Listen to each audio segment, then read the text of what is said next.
여러분, 20살 때부터 18년 동안 화장품 덕후 생활을 하고 있는 에클라입니다. 제 나이가 88년생이에요. 근데 제가 피부과에 가더라도 얼굴형 관리하는 레이저는 받아도 피부 결 자체를 좋게 하는 시술이나 이런 거는 딱히 맞아본 게 없거든요. 오직 홈케어로만 지금 이 피부를 유지하고 있는데, 저는 20살 때부터 화장품에 굉장히 관심이 많았어요.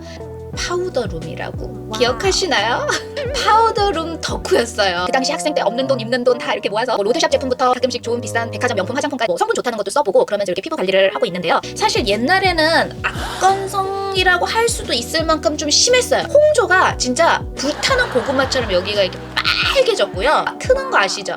이렇게 볼도 이렇게 텄어요. 너무 건조해서. 어느 정도 관리를 해줬더니 그래도 악건성까지는 아니고 약간 건성 정도는 된 것 같아요. 겨울이 되면 제 피부가 느껴져요. 속건조가 느껴지고 잔주림이 좀 생기는 것 같은 느낌? 저 같은 피부 정도를 가지고 있는 건성들의 겨울철 나이트 루틴을 함께 알아보고자 합니다. 자, 먼저 스킨케어의 시작은 클렌징부터예요.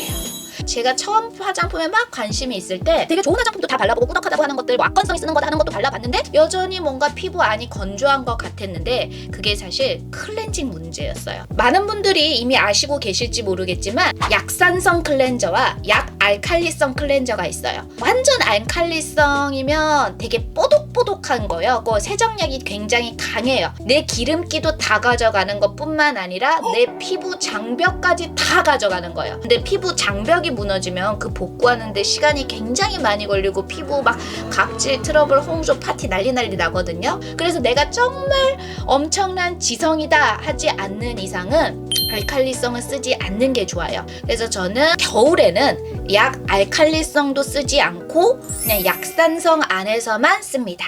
근데 약산성은요, 세정력이 약해요. 내가 메이크업을 했다. 메이크업을 한 날에 좀 지워야 한다. 그러면 세정력이 있으면서도 약산성을 써야겠죠. 그게 바로 이겁니다. 라운드 어라운드의 컴포트 그린티 약산성 클렌징 뽀득폼이라고 되어 있어요. 이게 가격도 굉장히 싸요. 이게 pH 5.5에서 6.5 약산성이잖아요. 메이크업을 어느 정도 잘 씻겨내주더라고요. 메이크업을 지우는 날은 요거를 써주고요. 그게 아니라 나는 오늘 하루 종일 메이크업을 안 했다, 혹은 아침에 세안을 한다 할 때는 요거 토리든 다이브인 저분자 히알루론산 클렌징 폼을 써줍니다. 요건 복합 저분자 히알루론산을 엄청나게 넣은 제품이에요. 그래서 씻을 때 보시면 그냥 씻고 나서 내가 토너까지 바른 느낌인데 뭔가 촉촉한데 하는 느낌을 가지실 수 있어요. 근데 그만큼 막 메이크업을 지운다기보다 유분기나 뭐 각질 요 정도를 지우는 용으로 쓰셔야 할 것 같아요. 피부에 정말 순하고 뭔가 아직 나는 촉촉해, 스킨이나 에센스를 한 겹 발랐어 하는 느낌이 든다는 거. 그 다음에 토너를 써야겠죠. 메이크업을 했을 때는 토너 패드로 닥토를 한번 해줘요. 근데 만약에 내가 오늘 메이크업을 안 했다, 토너 패드를 쓰지 않아요. 왜냐하면 토너 패드를 써서 이렇게 닦아내는 것도 물리적으로 피부에 자극이 갈 수가 있어요. 그래서 이거 닦아낼 때도 너무 힘을 줘서 닦아내지 마시고, 또 건성들은 중요한 게 왜 닥토 패드 중에서 가끔 조금 거칠한 면이 있어서 이거 각질을 잘 제거해줘야 하는 거 있잖아요. 그게 건성 피부에는 안 좋은 것 같아요. 우리 같은 건성은 토너 패드를 무조건, 특히 겨울철에는 촉촉한 거를 써주세요. 촉촉하면서도 패드 자체가 약간 폭신한 느낌이 있는 거를 써요. 겨울에 요거입니다. 요게 비바브놀의 히알 수분 토너 패드인데요. 제가 이때까지 써본 토너 패드 중에서 굉장히 촉촉해요. 정제수를 대체한 미네랄 해저 심층 온천수가 만나 수분을 채워준다고 하는데, 그냥 물 토너만 있는 게 아니라 약간 에센스가 조금 섞여 있는 것 같은 느낌? 이게 되게 다른 것보다 큰 편이에요. 싱글라라 패드거든요. 근데 보시면 비바베널이 조금 더 이렇게 크죠? 만져보면 조금 더 폭신한 느낌이 있어요. 토너 패드가 조금 두꺼워요. 그래서 요거를 반으로 접어서 메이크업 한 날은 이렇게 닦아줍니다. 이렇게 닦아낸 다음에는 제가 겨울철에 쓰는 토너는 크게 두 가지가 있어요. 우리 건성은 황산화, 그러니까 노화 방지를 신경을 쓰든지 아예 보습으로 가든지 두 개로 가야 돼요. 황산화로 갈 건지 보습으로 갈 건지. 근데 황산화 노화 방지는 카카 레서피라는 브랜드에서 나온 오블랏 리프팅 에센스예요. 물론 토너에서부터 안티에이징을 쓸 필요 없이 나중에 에센스에 가서 뭐 레티놀 제품이나 써도 되지만, 이거 예방하는 차원이죠. 왜냐면 앞자리에 3자를 들기 시작할 때는 이런 거 신경을 써줘야 되거든요. 에센스라고 되어 있지만 완전히 물제형이에요. 토너 대신에 저는 이렇게 쓰고 있거든요. 이렇게 완전히 물제형이에요. 거의 토너처럼 저는 쓰고 있어요. 포도 열매 발효 추출물이 82%나 들어있어요. 프랑스에서 와인이 나오잖아요. 와인을 이렇게 담그는 손이 잘 늙지가 않았대요. 그래서 포도가 항산화에 굉장히 좋고, 그 다음에 콜라겐이랑 엘라스틴 들어있어요. 그래서 이거는 완전히 피부 노화 방지, 안티에이징을 위한, 이것만 발라도 어느 정도 촉촉하거든요. 그래도 물 같은 에센스이기 때문에. 아까 이 항산화가 아니라 아예 보습으로 토너 단계에서 쓰고 싶으면 이걸 씁니다. 이게 뭐냐면 라네지의 크림 스킨. 이거는 진짜 건성이면 겨울에 무조건 가지고 있어야 되는 거예요. 피부가 그 다음에 에센스나 앰플이나 크림을 발라도 속건조가 있고 건조하다, 그 다음에 화장이 요즘 잘 뜨는 것 같다 라고 할 때는 무조건 이 라네즈 크림 스킨 쓰세요. 이걸 한 작년인가 재작년부터 제가 겨울에 이거를 쓰기 시작했거든요. 처음에는 뭐 샀을 때 이렇게 샘플로 왔을 거예요. 근데 한 번 써봤는데 너무 좋은 거예요. 그래서 그 다음엔 제가 본품으로 썼어요. 근데 이게 한 여름 정도에는 요거 하나만 발라도, 수분 크림을 안 발라도 괜찮을 때가 있어요. 그만큼 정말 크림 한 통을 녹여낸 것처럼 이렇게 쭉 받아들이면 크림이 속 안까지 이렇게 들어가는 느낌이거든요. 보습 토너로 정말 추천드립니다. 물만 든 게 아니라 약간의 유분기도 돌고요. 그 다음에 세 번째, 에센스나 세럼 단계예요.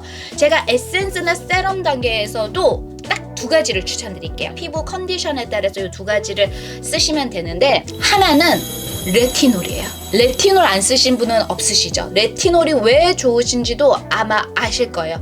30대 이후에는 이 레티놀은 무조건 써야 돼요. 레티놀은 뭐냐면 비타민 A의 한 형태예요. 피부에 거의 만병통치약이라고 할 수 있는 게 이게 바로 레티놀이에요. 피부의 이 턴오버를 가속화시켜줘요. 오래된 피부가 빨리 떨어지고 새 피부가 나야면 사실 뭐 주름이든 잡티 트러블 흔적이든 아니면 뭐 모공이든 이런 게 다 해결이 되거든요. 애기 3살 피부가 나면 끝인 거예요. 근데 나이가 들면 들수록 피부 이 턴오버가 안 돼요. 이 피부의 턴오버 주기를 빠르게 하는 게 바로 이 레티놀이에요. 새로 피부가 나니까 당연히 피부톤도 밝아지겠죠?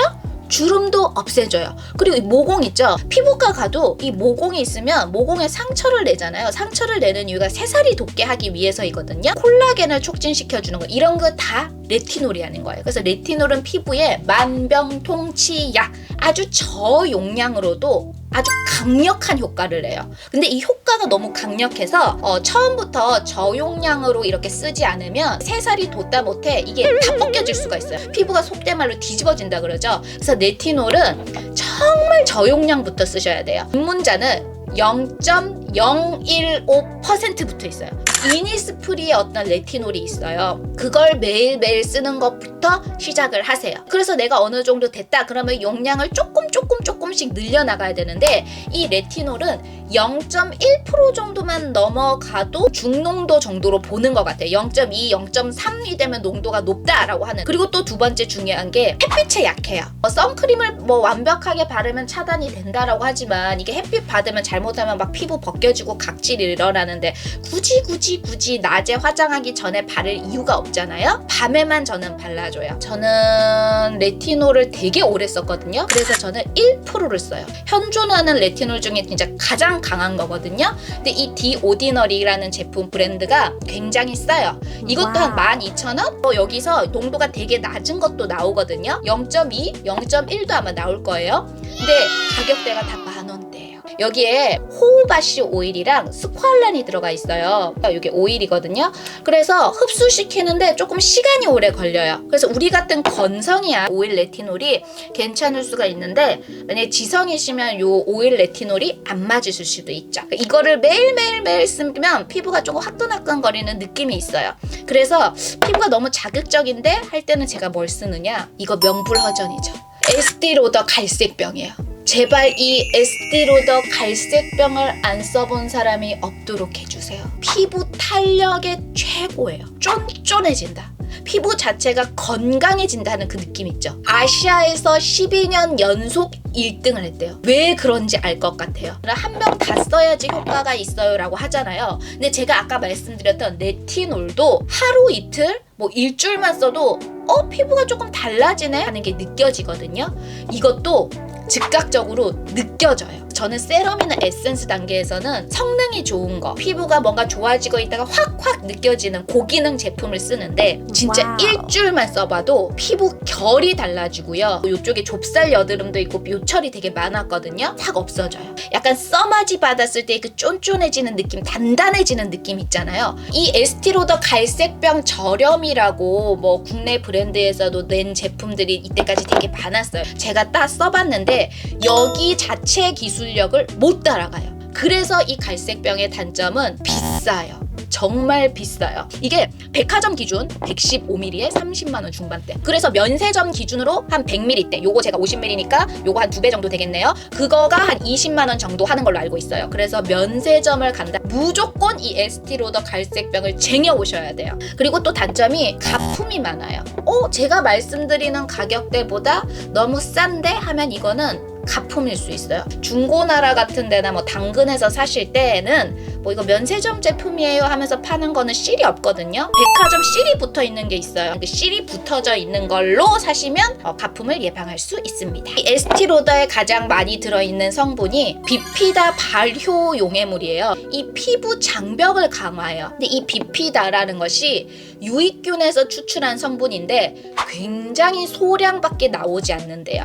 그리고 여과 과정도 굉장히 어렵대요. 그래서 이 에스티로더의 기술력이 굉장히 비싼 거라고 합니다. 발효 화장품의 종류이기 때문에 발효 화장품이 잘 맞으셨던 분들은 더더욱 이 에스티로더 갈색병이 정말 잘 맞으실 거예요. 저는 너무 좋거든요. 세럼 단계에서 레티놀 아니면 이 에스티로더 발라주시라고 했는데 오늘은 둘 중에서 뭘 바를까요? 이것도 약간 점성이 이렇게 있어요.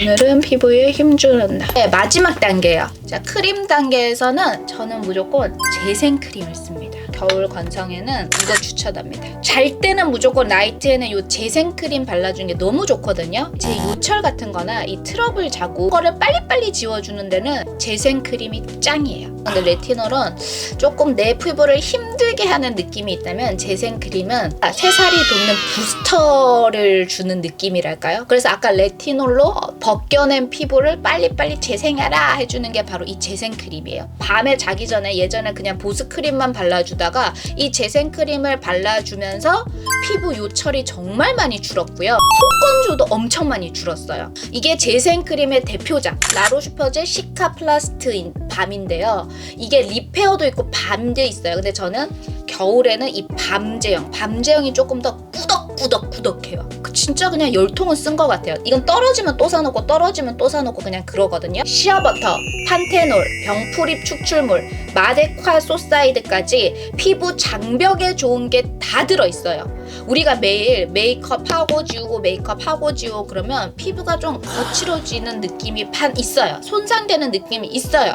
피부는 안 건드릴수록 좋거든요. 이 피부 장벽이 손상이 되면요, 피부 수분도 빨리빨리 날아가요. 그러니까 속건조가 더 심해지고 재홍조도 더 심해지고요. 피부 장벽이 깨지면 이 보호막을 못하니까 조그만한 이 민감한 자극에도 바로 염증으로 이렇게 번지는 거거든요. 그리고 피부 이 회복력도 뚝 떨어져요. 잠 잘 못 자고 이럴 때 있잖아요. 그럼 피부가 바로 푸석해지고 막 오톨도톨하고 뭐 나 있고 울긋불긋하고 하잖아요. 근데 이 재생 크림을 바르면 그런 것들을 조금 줄여줍니다. 진짜 이렇게 꿀잠 자서 피부 너무 좋은 그러한 상태를 만들어주는 게 이 재생 크림이에요. 이 밤 제품은요, 조금 완전 꾸덕해요. 그래서 지성 피부는 조금 답답할 수가 있어요. 그리고 약간 백탁 현상이 있어요. 그래서 이거를 낮에 바르는 건 절대 안 돼요. 저는 좀 진짜 팩처럼 올리고 자는 것 같아요. 이걸 지금 보시면 헐거멀건해졌죠? 이렇게 듬뿍듬뿍 팩처럼. 그러면 그 다음날 피부가 정말